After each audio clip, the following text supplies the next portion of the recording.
Hello friends, welcome to Rebob's Voice Over Tamil.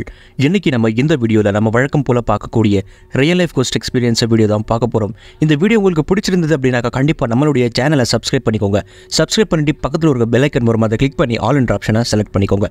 உங்க வாழ்க்கையிலும் ஏதாவது ஹமானிஷியஸ் சம்பவங்கள், திகில் ஸ்டோரி, கோஸ்ட் ஸ்டோரி எதனா இருக்குது அப்படின்னா உங்கள் ஸ்டோரியை நீங்கள் எனக்கு ஷேர் பண்ணலாம். அப்படி ஷேர் பண்ணணும் அப்படின்னு விரும்புகிறீங்க அப்படின்னாக்கா நான் கீழே டிஸ்கிரிப்ஷனில் இன்ஸ்டாகிராம் ஐடியும் இமெயில் ஐடியும் கொடுத்துருக்கேன்.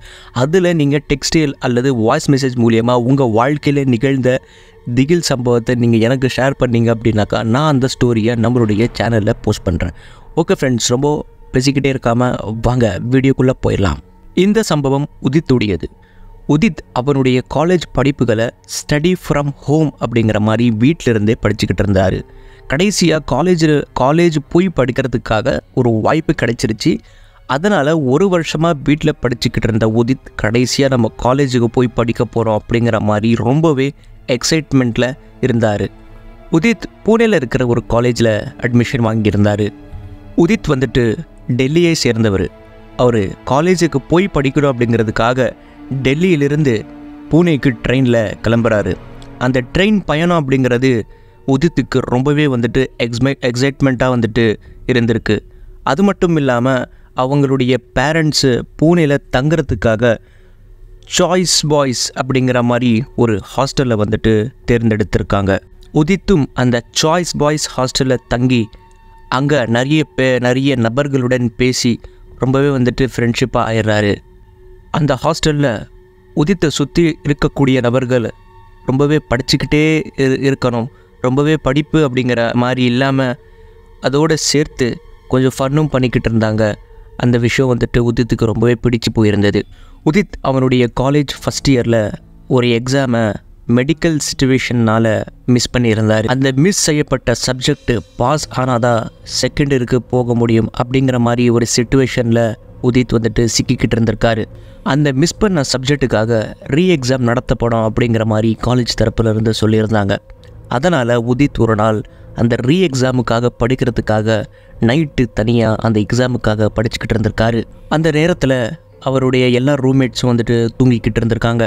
அந்த நேரத்தில் உதித்துக்கு பாட்டு கேட்டுக்கிட்டு கொஷின் சால்வ் பண்ணுறது அப்படிங்கிறது ரொம்பவே பிடிச்ச ஒரு விஷயமாக இருந்தது. அதனால் அவர் ஹெட்செட்டில் பாட்டு கேட்டுக்கிட்டே படிச்சுக்கிட்டு இருந்திருக்காரு. அந்த நேரத்தில் திடீர்னு அந்த ஹெட்செட்லேருந்து பாட்டு கேட்குறது நின்று போயிடுச்சு. உதித்தும் என்ன அப்படின்னு சொல்லி ஃபோனை பார்க்கும்போது ஃபோன் அந்த நேரத்தில் சார்ஜ் இல்லாமல் ஸ்விட்ச் ஆஃப் ஆகி இருந்தது. சரி, நம்ம ஃபோனை சார்ஜில் வைக்கலாம் அப்படின்னு சொல்லிட்டு உதித் எழுந்துக்கிறாரு. அந்த நேரத்தில் யாரோ ஒரு பெண்மணி அழுதுகிட்டு இருக்கிற மாதிரியான சத்தம் அந்த நேரத்தில் உதித்துக்கு கேட்குது. அந்த சத்தம் அப்படிங்கிறது கொஞ்சம் கொஞ்சமாக உதித்துக்கு கிட்ட அப்படியே வர மாதிரியா ரொம்பவே வந்துட்டு ரொம்பவே ஒரு சவுண்டாக கிட்டலிருந்து அழுகிற மாதிரியா வந்துட்டு உதித்துக்கு அந்த நேரத்தில் இந்த மாதிரியான சத்தங்கள்லாம் கேட்குது.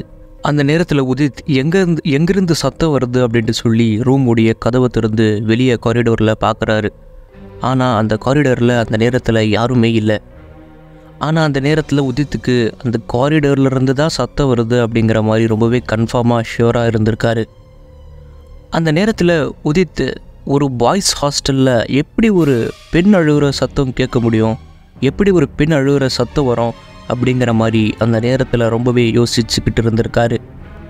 அதே நேரத்தில் யோசிச்சுக்கிட்டு இருக்கும்போதே ஏதோ ஒரு பெண்மணி காலில் கொலுசு போட்டு நடந்து வந்துட்டுருக்கிற மாதிரியான சத்தங்கள் உதித்துக்கு கேட்குது. அப்படியே அந்த சத்தம் கொஞ்சம் கொஞ்சமாக, அந்த கொலுசுடைய சத்தம் கொஞ்சம் கொஞ்சமாக அதிகமாகிக்கிட்டே, அதாவது உதித்துக்கு கிட்ட நடந்து வர மாதிரியா ரொம்பவே வந்துட்டு சத்தம் கேட்க ஆரம்பிக்குது. ஆனால் அந்த காரிடோரில் உதித்துக்கு யாருமே கண்ணில் படவே இல்லை. அந்த கொலுசு சத்தம் உதித்துக்கு கிட்ட வர திடீர்னு உதித்துக்கு முன்னாடி ஒரு கருப்பு உருவம் கிராஸ் பண்ணி, அதாவது கடந்து போகிற மாதிரியா வந்துட்டு உதித்துக்கு வந்துட்டு கண்ணில் படுச்சு. ரொம்பவே பயந்து போயிருந்த உதித்துக்கு அந்த நேரத்தில் அந்த கொலுசுடைய சத்தம் அந்த கொரிடோர்லேருந்து விலகி போயிடுச்சு. அதுக்கப்புறம் அந்த கொரிடோரில் எந்த ஒரு சத்தமுமே வரலை. இதையெல்லாம் பார்த்த உதித்துக்கு அந்த நேரத்தில் ஒன்றுமே புரியலை. அந்த நேரத்தில் அவருக்கு எக்ஸாமுக்காகவும் அவர் படிக்கணும் அப்படிங்கிறதுக்காக அந்த கதவை மூடிக்கிட்டு வாஷ்ரூமுக்கு ஃப்ரெஷ் ஆகிறதுக்காக போயிருக்காரு. ஜில்லுன்னு தண்ணியில் முகத்தை கழுவிட்டு கண்ணாடிக்கு முன்னாடி வந்து முகத்தை துடைக்கிறாரு. கண்ணாடியை பார்த்து முகத்தை துடைச்சிக்கிட்டு இருந்த உதித்து அந்த டவலை வந்துட்டு எடுத்து முகத்திலிருந்து எடுத்து கண்ணாடியை பார்க்குறாரு. கண்ணாடியை பார்க்கும்போது திடீர்னு உதித்துக்கு பின்னாடி அந்த கண்ணாடியில் ஒரு பயங்கரமான ஒரு பெண்மணியுடைய உருவம் அப்படிங்கிறது தெரிய வருது. அந்த பெண்மணியுடைய உருவம் பார்த்திங்கன்னா முகம் வந்துட்டு ரொம்பவே பயங்கரமாக செதஞ்சு போய் ரத்தமாக வழிஞ்சிக்கிட்டு இருக்கு. அது மட்டும் இல்லாமல் ரெட் கலர் சாரியில் அந்த பெண்மணியுடைய உருவம் உதித்துக்கு அந்த கண்ணாடியில் தெரியுது. அந்த நேரத்தில் உதித்துக்கு கோலம் நடுங்கி போய் ரொம்பவே பயந்து போயிட்டாரு அப்படின்னு தான் சொல்லி ஆகணும். அதே நேரத்தில் உதித் அந்த உருவத்தை பார்த்து ரொம்பவே ஜோராக கத்தி அப்படியே மயக்கம் போட்டு கீழே விழுந்துடுறாரு. உதித்துடைய கதறல் சத்தத்தை கேட்டு அவருடைய ரூம்மேட் ஆகிய துருவ் உடனே பதறி அடிச்சுக்கிட்டு எழுந்து வாஷ்ரூமில் போய் பார்க்குறாரு. வாஷ்ரூமில் போய் பார்த்தா உதித் கீழே விழுந்து கிடக்கிறாரு. ஆனால் இந்த நிகழ்வை பார்த்த உதித்துடைய ஃப்ரெண்டாகிய துருவுக்கும் ஒன்றுமே புரியலை. ஏன் இவன் இந்த நேரத்தில் இங்கே கீழே விழுந்து கிடக்கிறான் அப்படின்னு சொல்லிட்டு யோசிக்கிறாரு. உடனே உதித்தை அந்த பாத்ரூம்லேருந்து எடுத்துகிட்டு போய் பெட்டில் படுக்க வைக்கிறாங்க. பெட்டில் படுக்க வச்ச உடனே முகத்தில் தண்ணியை தெளித்து உதித்தை எழுப்ப ட்ரை பண்ணுறாங்க. முகத்தில் தண்ணியை தெளித்த உடனே உதித்து பதறி அடிச்சுக்கிட்டு எழுந்துட்டு, யார் அது வெளியே காரிடோரில் யார் அது நின்னது? யார் எனக்கு முன்னாடி கருப்போர உருவம் போனது? யார் அந்த ரெட் கலர் சாரி கட்டிருந்த அந்த பெண்மணி யார் அப்படின்ட்டு சொல்லி ரொம்பவே பதட்டத்தோட கதற ஆரம்பிக்கிறாரு. அந்த நேரத்தில் உதித்துடைய ஃப்ரெண்டாகிய துருவுக்கு உதித் பண்ணுற இந்த செயல்கள்லாம் பார்த்து ஒன்றுமே புரியலை. அதனால் அந்த நேரத்தில் உதித்துக்கு ரொம்பவே ஜுரமாக இருந்திருக்கு. அதனால் அவருடைய ஃப்ரெண்டு என்ன பண்ணுறாங்கன்னா ஜுரம் மாத்திரையை கொடுத்துட்டு அவரை படுக்க வச்சிடுறாங்க. உதித்தை தூங்க வச்சதுக்கப்புறம் துருவ் வந்துட்டு அந்த நேரத்தில் யோசிக்க ஆரம்பிக்கிறாரு. என்ன இவன் தூங்குறதுக்கப்புறம் எழுந்த உடனே ஏதோ இப்போ ரெட் கலர் சாரியை பெண்மணி கொலுசு சுத்தம் அப்படிங்கிற மாதிரி ஏதோ சொல்கிறானே அப்படிங்கிற மாதிரி அந்த நேரத்தில் யோசிச்சுக்கிட்டு இருக்கும்போது துருவுக்கும் இதே போல் ஒரு மாதிரியான ஒரு சத்தம் வர ஆரம்பிக்குது. இதே போல் வந்துட்டு ஒரு கொலுசுடைய சத்தம் அப்படிங்கிறது அந்த நேரத்தில் துருவுக்கு கேட்க வருது. துருவும் அந்த நேரத்தில் கதவு திறந்து போய் வெளியே காரிடோரில் பார்க்குறாரு. அந்த நேரத்தில் துருவுக்கு வந்துட்டு யாருமே தெரியலை. அது மட்டும் இல்லாமல் கொஞ்சம் கொஞ்சமாக அந்த கொலுசுடைய சத்தம் அப்படிங்கிறது கிட்ட கேட்க ஆரம்பிச்சுக்கிட்டு இருந்தது. அந்த சத்தத்தை கேட்டு ரொம்பவே பயந்து போயிருந்த துருவ் மறுபடியும் ரூமுக்குள்ளே வந்துடுறாரு.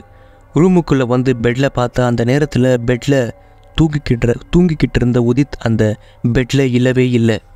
இந்த நேரத்தில் உதித் எங்கே போயிருப்பான்? ரொம்பவே ஜுரமாக இருந்தது அவனுக்கு அப்படிங்கிற மாதிரி துருவ் யோசிச்சுட்டு இருக்கும்போது மறுபடியும் பின்னாடி அந்த காரிடார்லேருந்து ஒரு விசித்திரமான ஒரு சத்தம் அப்படிங்கிறது கேட்க வருது. என்ன சத்தம் அப்படின்னு சொல்லி மறுபடியும் அந்த கொரிடோர் பக்கமாக போகிறாரு. கொரிடோர் பக்கமாக போய் பார்த்தா அந்த இடத்துல மறுபடியும் கொலுசு சத்தம் அப்படிங்கிறது ரொம்பவே ஜோராக துருவ் கிட்ட நடந்து வர மாதிரியாக வந்துட்டு கேட்குது. திடீர்னு துருவுடைய ஷோல்டரில் யாரோ பின்னாட்டிலிருந்து கையை வச்சு பிடிச்சிருக்கிற மாதிரியாக வந்துட்டு தெரியுது. அந்த நேரத்தில் பயத்தில் துருவுடைய ஹார்ட் பீட் பார்த்திங்கன்னா ரொம்பவே அதிகமாக இருந்தது. பயத்தோட பட்டுன்னு பின்னாடி திரும்பி பார்க்குறாரு. அந்த நேரத்தில் உதித் வந்துட்டு இருந்திருக்காரு. அந்த நேரத்தில் உதித் துருவை பார்த்து கேட்குறாரு, அதாவது என்ன ஆச்சு உனக்கு? ஏன் பதட்டத்தோட வெளியே வந்து நிற்கிற அப்படிங்கிற மாதிரி உதித் துருவ்கிட்ட கேட்குறாரு. அந்த நேரத்தில் துருவ் என்ன சொல்கிறாரு அப்படின்னா, இல்லை ஒன்றும் இல்லை, சும்மா தான் நான் வெளியே வந்தேன் அப்படிங்கிற மாதிரி சொல்கிறாரு. ஆனால் இருந்தாலும் உதித், இல்லை சொல்லு, என்ன ஆச்சு சொல்லு, ஏன் வெளியே வந்து நிற்கிற அப்படிங்கிற மாதிரி மறுபடியும் கேட்குறாரு. நடந்த விஷயத்தை பற்றி துருவ் உதித்துக்கிட்ட சொல்லலாம் அப்படின்னு சொல்லி ட்ரை பண்ணிக்கிட்டு இருக்கும்போது மறுபடியும் அந்த கொலுசுடைய சத்தம் அப்படிங்கிறது துருவுக்கு கேட்குது. என்ன சத்தம் அப்படின்னு பார்த்துக்கிட்டு இருக்கும்போதே திடீர்னு அதே பெண்மணி அந்த ரெட் கலர் சாரியை கட்டிக்கிட்டு பயங்கரமான ஒரு முகத்தோட உதித்துக்கு பின்னாடி நின்றுருந்தாங்க. இதை பார்த்த உடனே துருவுக்கு கை கால் ஓடாமல் பதட்டத்தில் ரொம்பவே கதிகலங்கி போய் நின்றுருந்தார். அந்த உருவம் திடீர்னு துருவுக்கிட்ட வந்து துருவை முறைச்சி பார்த்துக்கிட்டு இருட்டான இடம் இருக்கிற அந்த இடத்துல அப்படியே போய் மறைஞ்சு போயிடுறாங்க. இதில் யோசிக்கக்கூடிய விஷயம் என்ன அப்படின்னா, துருவுக்கு இப்போ அந்த பெண்மணியுடைய அந்த பயங்கரமான அந்த பெண்மணியுடைய உருவம், அந்த கொலுசு சத்தம் அப்படிங்கிறதெல்லாம் துருவுக்கு கேட்டிருக்குது. ஆனால் துருவுக்கு முன்னாடியே நின்றிருந்த உதித்துக்கு இப்போ நடந்த இந்த சம்பவத்தை பற்றி ஒன்றுமே புரியலை. ஏன்னா அந்த உருவம் உதித்துடைய கண்ணில் படவே இல்லை. அந்த கொலுசு சத்தம் அப்படிங்கிறது உதித்துக்கு கேட்கவே இல்லை. அடுத்த நாள் காலையில் துருவும் உதித்தும் அவங்க கூட நடந்த சம்பவத்தை பற்றி வார்டன் கிட்ட சொல்கிறாங்க. அவங்க சொல்கிற விஷயத்தை கேட்டு வார்டன் என்ன சொல்கிறாரு அப்படின்னாக்கா, 15 வருஷத்துக்கு முன்னாடி இந்த ஹாஸ்டலில் ஒரு பெண்மணியுடைய சடலம் கிடைச்சிது. யாருக்குமே அந்த பெண்மணியை பற்றி ஒன்றுமே தெரியாது. அந்த சம்பவத்துக்கு அப்புறம் நிறைய பேர் நம்மளுடைய ஹாஸ்டலில் நிறைய ஸ்டூடெண்ட்ஸ் வந்துட்டு இந்த மாதிரி நைட் நேரத்தில் வந்துட்டு கொலுசுடைய சத்தம் கேட்குறது, கொரிடோரில் வந்துட்டு யாரும் நடந்து போகிற மாதிரியான சத்தங்கள்லாம் கேட்குறது அப்படிங்கிற மாதிரி நிறைய ஸ்டூடெண்ட்ஸுக்கு வந்து இந்த மாதிரி எக்ஸ்பீரியன்ஸ் அப்படிங்கிறது ஆகியிருக்கு. அந்த நேரத்தில் வார்டன் இன்னொரு விஷயத்தையுமே சொல்கிறாரு. என்ன தான் அந்த பயங்கரமான பெண்மணியுடைய கொலுசு சத்தம் கேட்குறதாக இருக்கட்டும், அவள் கண்ணில் வந்துட்டு பயங்கரமான ஒரு முகத்தோட கண்ணில் தென்பட்டாலும் இது வரைக்கும் எந்த ஒரு ஸ்டூடெண்ட்ஸுக்கும் எந்த ஒரு பாதிப்பையும் ஏற்படுத்தினதே இல்லை. அதனால் இன்ன வரைக்குமே அந்த ஹாஸ்டலில் என்னதான் இந்த மாதிரியான அமானுஷ்ய சம்பவங்கள் நடந்திருந்தாலும் யாருமே பயப்படாமல் இன்னி வரைக்குமே அந்த ஹாஸ்டலில் இருந்துக்கிட்டே தான் இருக்காங்க. வார்டன் சொன்ன இந்த சம்பவத்தை கேட்டு உதித்தும் துருவும் ரொம்பவே வந்துட்டு பயந்து போயிட்டாங்க.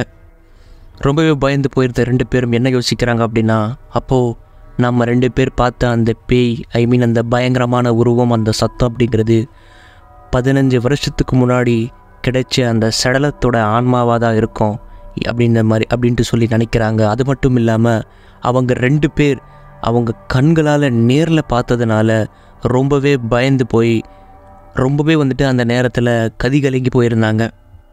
ரொம்பவே பயந்து போயிருந்த அவங்க அடுத்த நாளே பார்த்திங்கன்னா வேறு ஒரு ஹாஸ்டலில் ஷிஃப்ட் ஆகிட்டாங்க. என்ன தான் அவங்க அடுத்த வேறு ஒரு ஹாஸ்டலுக்கு ஷிஃப்ட் ஆனாலும் அவங்க கூட நிகழ்ந்த இந்த அமானுஷ்ய நிகழ்வுகளை பற்றி அவங்களுடைய வாழ்நாள்லேயே மறக்க மாட்டாங்க அப்படிங்கிறது தான் ஒரு நிதர்சனமான உண்மை. ஓகே ஃப்ரெண்ட்ஸ், இந்த சம்பவத்தை பற்றி நீங்கள் என்ன நினைக்கிறீங்க? நீங்கள் ஒரு ஹாஸ்டலில் தங்கக்கூடிய நபராக இருந்தீங்க அப்படின்னா உங்கள் வாழ்க்கையில் இது போல் எதனா ஒரு எக்ஸ்பீரியன்ஸ் நடந்திருந்தது அப்படின்னா அதை கமெண்ட் பாக்ஸில் சொல்லுங்கள். அந்த நடந்த சம்பவத்தை என் கூட ஷேர் பண்ணணும் அப்படின்னு விரும்புகிறீங்க அப்படின்னாக்கா நான் கீழே டிஸ்கிரிப்ஷனில் இன்ஸ்டாகிராம் ஐடியும் இமெயில் ஐடியும் கொடுத்துருக்கேன். அதன் மூலியமாக நீங்கள் டெக்ஸ்ட் பண்ணி இல்லைனா வாய்ஸ் மெசேஜ் பண்ணி அந்த ஸ்டோரியை நீங்கள் எனக்கு ஷேர் பண்ணீங்க அப்படின்னாக்கா நான் அந்த ஸ்டோரியை நம்மளுடைய சப்ஸ்கிரைபர் எல்லாருமே தெரிஞ்சுக்கணும் அப்படிங்கிற ஒரு நோக்கத்தோட நம்மளுடைய சேனலில் அந்த ஸ்டோரியை நம்ம வந்துட்டு போஸ்ட் பண்ணுவோம். விருப்பம் இருந்தது அப்படின்னாக்கா நீங்கள் ஷேர் பண்ணலாம். ஓகே ஃப்ரெண்ட்ஸ், இந்த வீடியோ எப்படி இருந்தது அப்படின்ட்டு சொல்லி மறக்காமல் கமெண்ட் பாக்ஸில் கமெண்ட் பண்ணுங்கள். அது மட்டும் இல்லாமல் இந்த ஸ்டோரி வந்துட்டு வெறும் ஒரு ஸ்டோரி கிடையாது, இது ரியல் ட்ரூ ஸ்டோரி. உண்மையாகவே வந்துட்டு நிகழ்ந்த ஒரு அமானுஷ்ய கதை அப்படின்னே சொல்லலாம். ஓகே ஃப்ரெண்ட்ஸ், நீங்கள் நம்ம சேனலுக்கு புதுசு அப்படின்னா மறக்காமல் நம்மளுடைய சேனலை சப்ஸ்கிரைப் பண்ணி நீங்கள் எப்படி மற்ற யூடியூப் சேனல்ஸ்க்கு சப்போர்ட் பண்ணுறீங்களோ இதே ஹாரர் ஸ்டோரிஸ் சொல்கிற மற்ற யூடியூப் சேனலுக்கு எப்படி சப்போர்ட் பண்ணுறீங்களோ அதே போல் நம்மளுடைய சேனலையும் கண்டிப்பாக சப்போர்ட் பண்ணுங்கள். ஏன்னா உங்களுடைய சப்போர்ட் தான் எனக்கு தேவை. ஓகே ஃப்ரெண்ட்ஸ், இதே போல் ஒரு சுவாரஸ்யமான அடுத்த வீடியோவில் சந்திக்கலாம். அது வரைக்கும் பாய்.